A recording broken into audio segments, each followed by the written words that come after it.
Jennifer Bliss. I grew up in Brant Lake, New York, and I now live here in Queensbury.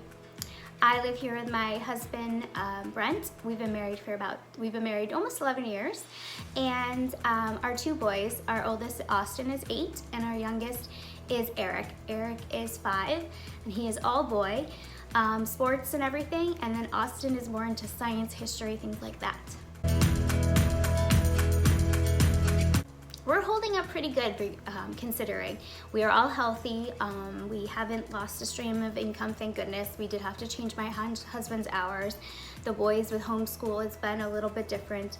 I was lucky, and back in June we made some decisions to have me leave my day-to-day job and take over some family businesses and run my Arbonne business and things like that. So for the most part, we're holding up good considering everything that's going on.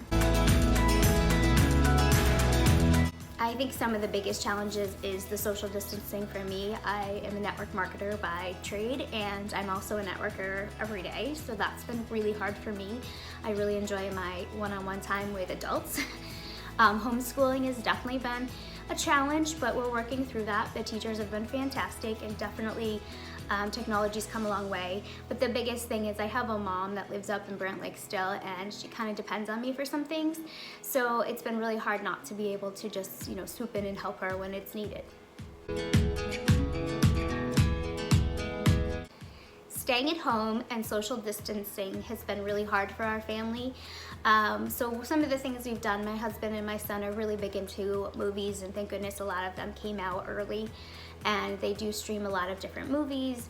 We've been busy with activities. There's a lot of great adventures you can go on, to seeing different museums, to visiting with animals all over the country. We've been doing things like that. And just kind of staying busy with activities, getting the boys outside to play.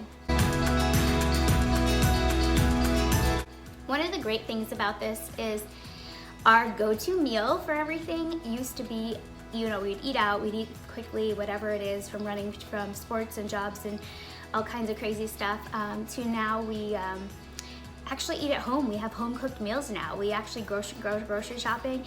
I never thought I sound like my mother-in-law, but we wake up in the morning, we say, what's for dinner? We take something out of the freezer and we actually cook it and sit down as a family, which has definitely been a good, positive change. I know a lot of people are really focusing on the negative stuff of what's going on, and I totally agree with that. But you know what? This is almost like a pause button for the world right now. I think people have been spending so much time on busy jobs and busy running around that we don't stop and actually pay attention to the people that are around you and the people you love.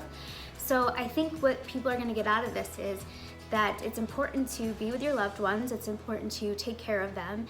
It's important to, that's what's important in life, is our friends and our family and stuff like that, and we're getting able to reconnect with people versus just running day to day. So that would be something positive that's really come out of this. Something a girlfriend of mine told me recently is that this is kind of like God's way of restarting us. I think there's been so much negative in this world, from people working a million hours and never seeing their family, to people not being nice to each other, to people, all kinds of stuff. And unfortunately, this is really, this coronavirus is really making us take a step back and appreciate the people that do make this world work, like our nurses and our doctors and our government, and understand that having a great job is not all it's cracked up to be, that making all that money if you can't spend it with the people you love. So it's kind of his way of saying, okay, let's restart this. Let's start from what, this is all about and go from there.